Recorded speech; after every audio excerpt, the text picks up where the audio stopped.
Assalamualaikum warahmatullahi wabarakatuh.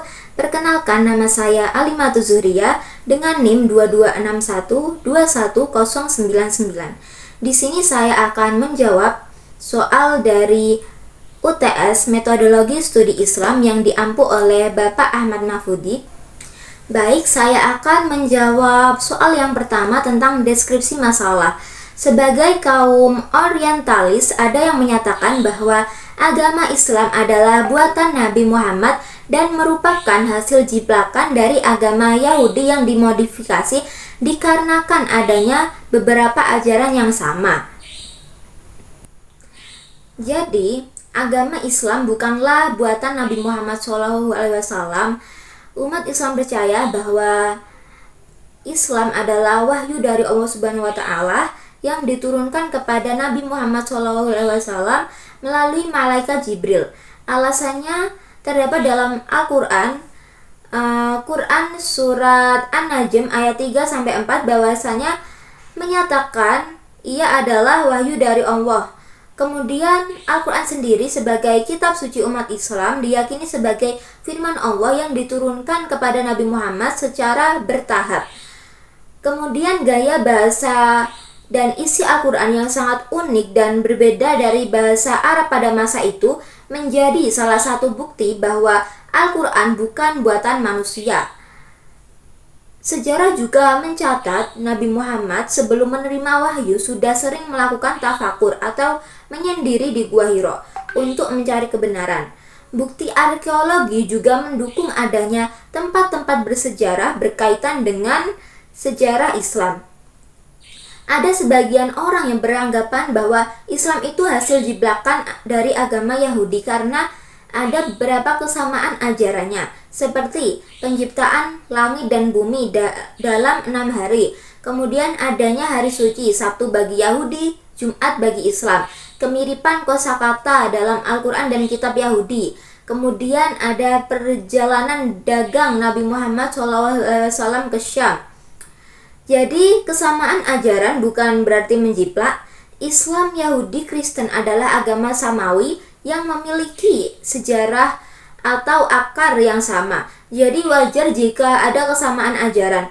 Islam justru meyakini bahwa Allah telah mengutus nabi-nabi sebelumnya, termasuk Musa alaihissalam kepada Bani Israel, dan bahwa ajaran Islam adalah penyempurnaan dari ajaran-ajaran sebelumnya, seperti dalam surat Al-Baqarah ayat 87 yang memiliki arti, dan sesungguhnya kami telah mendatangkan Alkitab Taurat kepada Musa dan kami telah menyusulinya berturut-turut sesudah itu dengan rasul-rasul, dan telah kami berikan bukti-bukti kebenaran mukjizat kepada Isa putra Maryam, dan kami perkuat dengan Ruhul Kudus.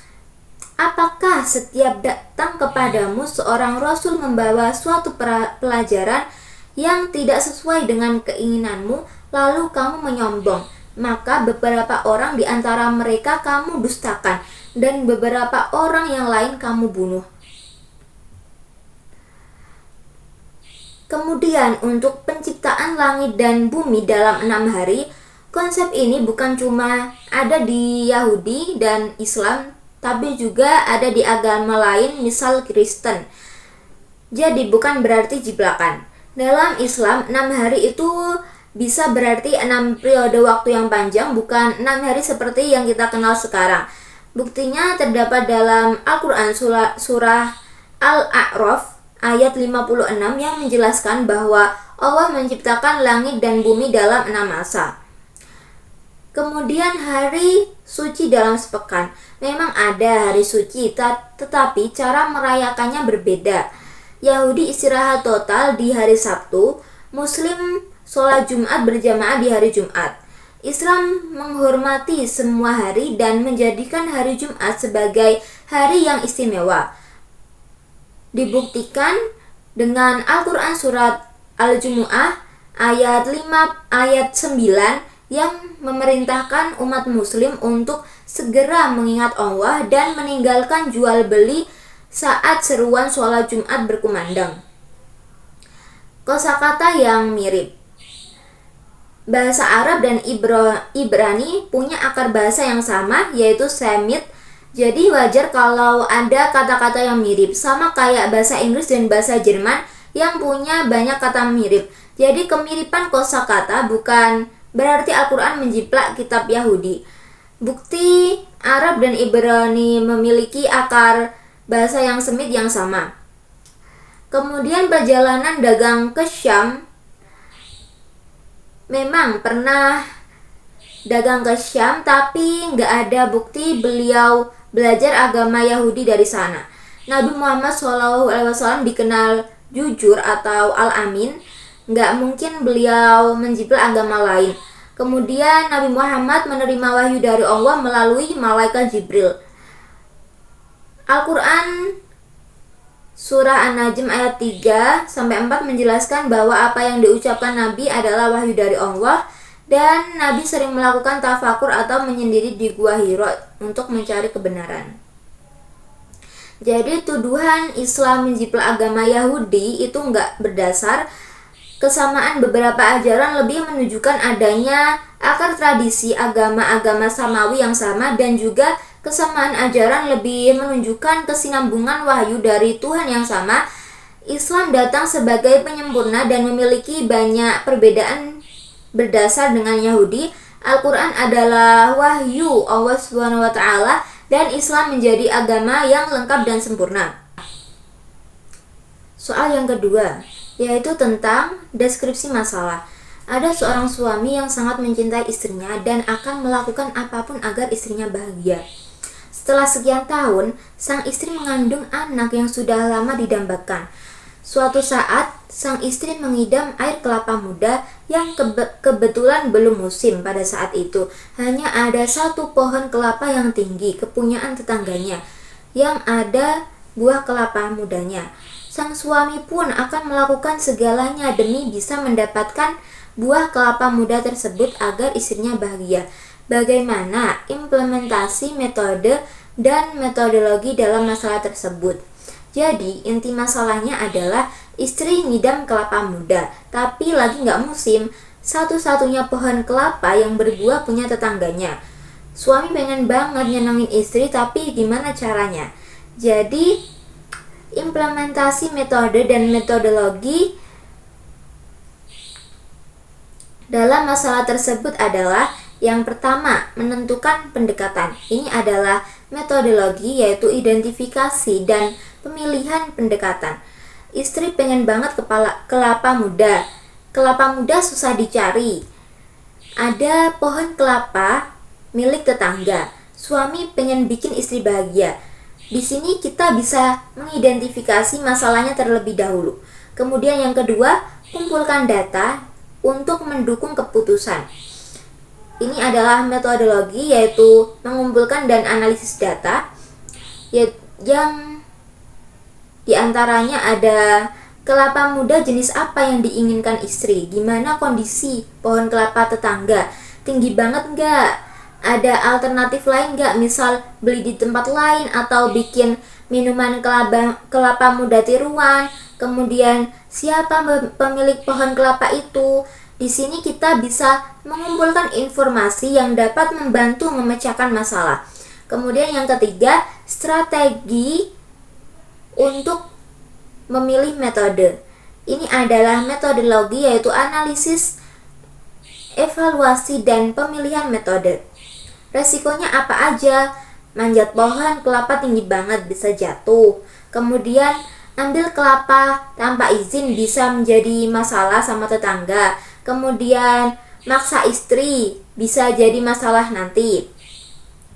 Ada beberapa pilihan yang ada, misal beli kelapa muda di tempat lain kalau ada, minta izin tetangga, cari solusi lain biar aman.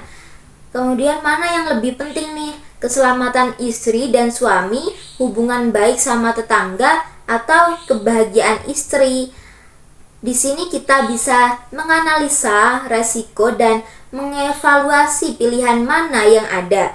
Kemudian yang keempat, eksekusi rencana dengan metode yang dipilih. Metode pelaksana ini adalah metode, yaitu pelaksanaan keputusan. Keputusannya minta izin ke tetangga dengan baik-baik. Kalau nggak boleh, cari alternatif lain. Kemudian caranya ngobrol sopan dengan tetangga, jelasin situasinya. Kemudian kalau boleh, ambil kelapa hati-hati atau minta bantuan tetangga. Kemudian kalau nggak boleh, cari alternatif lain dan jelaskan ke istri. Di sini kita bisa melakukan cara atau teknik yang digunakan untuk mencapai tujuan. Kemudian yang kelima, evaluasi keberhasilan strategi. Ini adalah metodologi, yaitu evaluasi dan refleksi hasil. Istri senang nggak? Hubungan sama tetangga baik-baik aja atau enggak? Kemudian resiko yang ditakutin kejadian enggak? Kemudian ada pelajaran yang bisa diambil buat nanti atau enggak? Di sini kita bisa mengevaluasi dampak dari keputusan yang sudah diambil. Jadi intinya, metodologi itu kayak kita bikin rencana, mikir panjang, dan evaluasi. Contohnya ya identifikasi masalah, pengumpulan informasi, analisa resiko, dan evaluasi hasil. Kemudian metode itu teknik spesifik atau cara yang kita pakai buat jalanin rencana itu. Contohnya minta izin ke tetangga, beli kelapa, atau cari alternatif lain. Soal nomor 3, jelaskan peta konsep MSI dan apakah mungkin Islam disebut sebagai ilmu pengetahuan? Jika mungkin, jelaskan aspek yang mendukung statement tersebut. MSI adalah cara sistematis untuk mempelajari Islam dari berbagai aspek, baik dari segi ajaran, sejarah, hingga penerapannya di masyarakat. Bisa diibaratkan seperti peta dan kompas yang membantu kita memahami Islam lebih dalam. Objek studinya, sumber utama yaitu Al-Quran dan hadis seperti buku panduan utama kita. Kemudian sejarah Islam, melihat gimana Islam berkembang dari dulu sampai sekarang. Kemudian pemikiran dan peradaban, belajar tentang ide-ide dan budaya Islam. Praktik keagamaan, melihat gimana umat Islam menjalankan ibadah sehari-hari. Pendekatan studinya berupa normatif, historis, sosiologis, pendekatan filosofis, dan pendekatan antropologis. Pendekatan normatif, belajar Islam langsung dari sumbernya, kayak baca buku aslinya. Kemudian historis, melihat Islam dari konteks sejarah, kayak belajar latar belakangnya. Kemudian sosiologis, belajar atau melihat gimana Islam hidup di masyarakat, kayak melihat dampak-dampaknya. Kemudian pendekatan filosofis, mengkaji konsep-konsep mendasar Islam seperti ketuhanan, etika, dan hukum dengan menggunakan metode berpikir filsafat. Kemudian pendekatan antropologis, memahami Islam dari sudut pandang budaya. Metodologi studi tekstual, menganalisis Al-Quran dan hadis seperti bedah teks. Historis, menganalisis data sejarah seperti detektif sejarah atau sejarawan. Kemudian komparatif, membandingkan Islam dengan agama atau pemikiran lain, kayak cari persamaan dan perbedaan. Lalu hermeneutika, yaitu metode penafsiran teks. Kemudian tujuan studi, memahami Islam lebih dalam seperti menggali harta karun, kemudian mengembangkan pemikiran Islam yang sesuai dengan zaman seperti inovasi, kemudian membangun dialog antar agama untuk menjembatani perbedaan, lalu mengaplikasikan nilai-nilai Islam dalam kehidupan sehari-hari. Islam bisa dibilang ilmu pengetahuan karena punya beberapa hal. Yang pertama, objek kajian yang jelas. Islam punya sumber ajaran, sejarah, dan praktik yang bisa dipelajari. Metode sistematis, MSI pakai cara-cara yang teratur buat belajar, kayak penelitian. logika dan rasionalis. Islam mendorong kita buat berpikir pakai akal, kayak seperti berpikir kritis. Kemudian verifikasi dan validasi. Kajian Islam menggunakan metode yang memungkinkan hasilnya diuji ulang, baik melalui penelitian sejarah, tafsir maupun analisis rasional. Aksiologi. Islam punya nilai-nilai yang berguna buat hidup seperti panduan hidup. Yang bikin Islam mirip ilmu pengetahuan. Epistemologi Islam. Islam punya cara sendiri buat dapetin ilmu dari wahyu dan akal. Kemudian sejarah Islam punya banyak ilmuwan hebat seperti ilmuwan pada zaman dahulu. Kemudian kajian temporer. Sekarang banyak yang belajar Islam melalui metode ilmiah seperti penelitian. Kemudian Islam juga mencakup akidah, syariah, dan akhlak. Akidah mencakup rukun iman, yaitu rukun iman. Kemudian syariah mencakup rukun Islam, dan akhlak mencakup konsep ihsan. Ihsan adalah kesadaran spiritual dalam beribadah dan berperilaku. Dalam hadis, ihsan dijelaskan sebagai beribadah kepada Allah seolah-olah melihatnya, dan jika tidak mampu, yakinlah bahwa Allah selalu melihat kita. Ihsan juga mencakup kesempurnaan akhlak dalam kehidupan sehari-hari, mencerminkan akhlak yang baik dalam kehidupan sehari-hari. Jadi, Islam bisa dipelajari sebagai ilmu pengetahuan karena memiliki metode yang sistematis, objek kajian yang jelas, dan rasionalitas dalam pemahamannya. Tapi di sisi lain, Islam juga merupakan doktrin yang mencakup akidah, syariah, dan akhlak. Baik, mungkin cukup itu dari saya. Apabila ada kesalahan kata atau tutur bahasa, mohon dimaafkan. Wassalamualaikum warahmatullahi wabarakatuh.